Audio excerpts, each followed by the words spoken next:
which was to be demonstrated. Analysts have found a hidden meaning in Donald Trump's peace plan. As it turns out, Trump is seeking access to $300 billion of frozen Russian assets. There is a hidden motive behind his peace plan.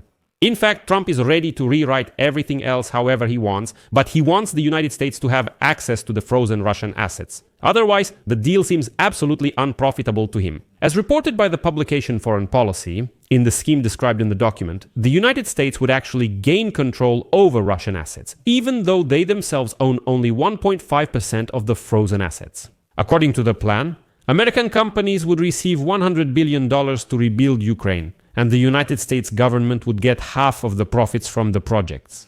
Another approximately $200 billion is planned to be used in a joint American-Russian investment fund. At the same time, European taxpayers are supposed to cover additional expenses for Ukraine's reconstruction amounting to $100 billion.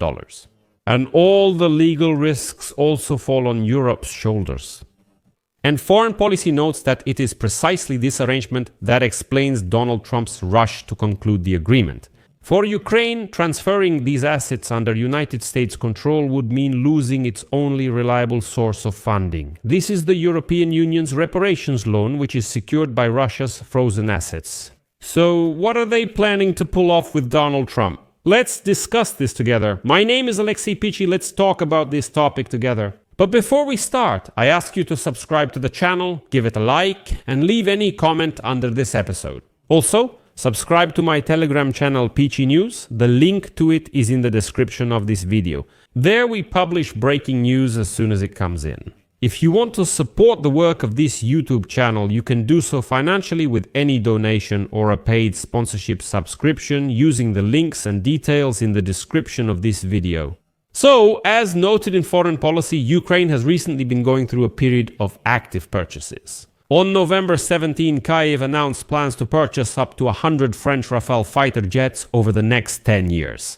Just a few weeks earlier, the Ukrainian government announced a similar deal to purchase up to 150 Swedish Gripen fighter jets. These statements were not made by accident.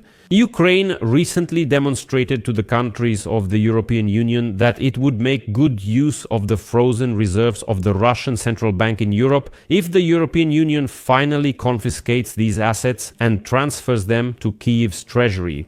In other words, Ukraine showed the Europeans that in fact everyone would profit from this money. Ukraine would get the planes and the Europeans would get the money for those planes. This is just one example of why these frozen Russian assets finally need to be confiscated. However, the United States' Russian plan to end the war, that's actually what it's called in Foreign Policy, by the way, not Donald Trump's peace plan, but the United States' Russian plan to end the war. It suggests different prospects for the future. Russian assets, with a total value of about $300 billion, which are mostly held in institutions of the European Union. The fact is that one of the points in the peace plan, which consists of 28 points, suggests that Russian reserves will serve as a signing bonus equivalent for the United States of America.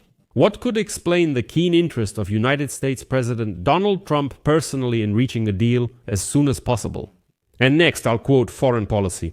Although the provisions of the United States-Russian plan are concerning, they also give Europeans an opportunity to potentially block it. If the European Union seizes the Russian central bank's assets before Washington does, the European Union will be able to significantly reduce Trump's interest in this bad and dangerous deal, both for Ukraine and for Europe. But Ukraine needs this money as well as peace. And unfortunately, Ukraine's budget figures for the next 2 years do not add up.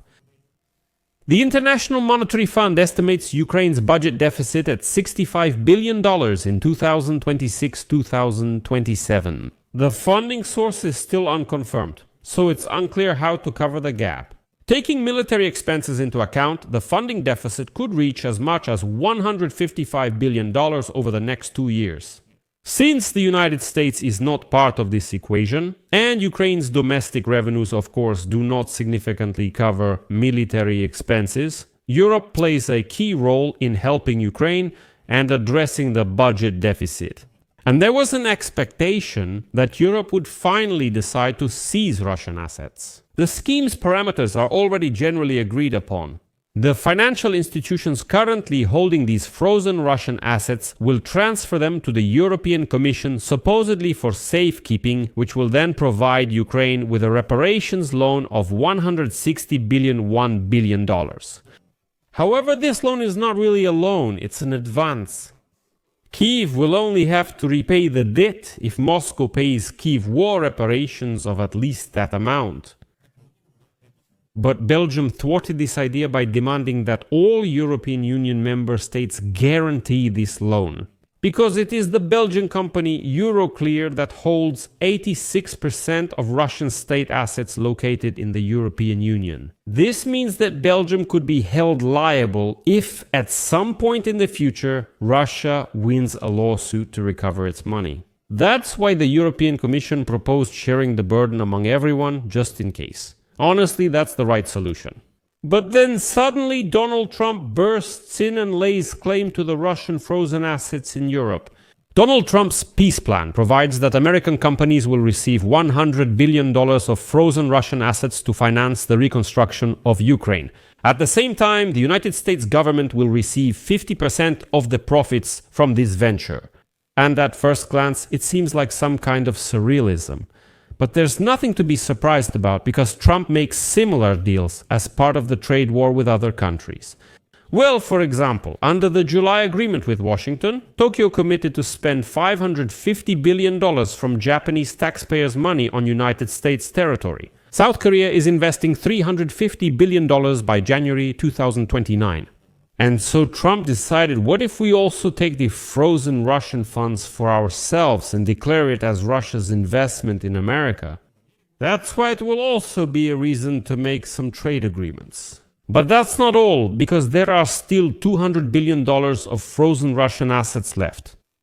Maybe Ukraine will finally get at least those? No, Trump also has plans for that money. The remaining frozen funds, about $200 billion, will be used as part of the American-Russian Investment Fund. Thus, if the plan is implemented, the United States will receive a signing bonus of $300 billion. But what will Ukraine get, you may ask? And here Trump says, as part of this peace plan, let European taxpayers cover $100 billion in expenses for Ukraine's reconstruction. Not Russia, but Europe. He says, look, we and the Russians will split these frozen assets, which are stored in Europe, not America. We'll divide them, invest in a fund, make a profit, and Europe should give $100 billion to Ukraine for reconstruction. Europe probably attacked Ukraine. And here I'll just remind you that out of the $300 billion of frozen Russian assets in the West, only 1.5% of that amount is actually frozen in the United States. That's roughly $5 billion. But insiders are already saying that unfortunately Trump does have leverage over Europe to carry out his plan. And here I'll give not the cleanest example. Unfortunately, Trump really can take such a step even towards allies. Let me remind you that in 2012, the Belgian Financial Network Society for Worldwide Interbank Financial Telecommunication had no choice but to cut ties with the Iranian banks amid intense pressure from Washington. At that time, the United States simply stated that they were ready to cut the entire Society for Worldwide Interbank Financial Telecommunication System off from the United States dollar. They said, listen, then do as you wish on your own. As you know, the United States seizing frozen Russian assets will cut off Kyiv's only reliable financial lifeline, the European Union's reparations loan secured by those assets. If the United States' Russian plan does not bring peace, which is quite possible given its weak or non-existent security guarantees, it will be very difficult for Kyiv to finance military expenses. And as a final twist of fate, Ukraine has just started negotiations with the International Monetary Fund for a new loan, a critically important step for the participation of international donors. If the International Monetary Fund gives guarantees, others will also believe. But the United States is the largest shareholder of the International Monetary Fund, which makes a new loan unlikely without the support of Donald Trump. Moreover, the International Monetary Fund can only provide loans to countries that have a reasonable chance of repaying their debt to the International Monetary Fund without an European Union loan. It's not clear at all how Kyiv can meet this criterion. And here's another quote from Foreign Policy. The fate of the United States. Russian plan depends on the European Union's ability to promptly seize Russia's frozen assets. If Belgium drops its objections to the seizure and the European Union quickly provides a reparations loan, meaning within days, not weeks. The European Union may question one of the key points of Trump's plan, which could potentially make the entire agreement much less attractive to him. The question is no longer whether the assets will be confiscated, but who will do it first. Europeans have a choice. They can support Ukraine and use their best leverage to influence the United States. Russia plan, or let Washington confiscate the money for the benefit of the United States and Russia. So I'll leave it at that. Share your opinions and conclusions in the comments below this episode. Subscribe to the channel, hit the bell, and don't forget to like. That's all for now. Take care of yourselves. Goodbye, everyone. Subtitles by Dima Torzok.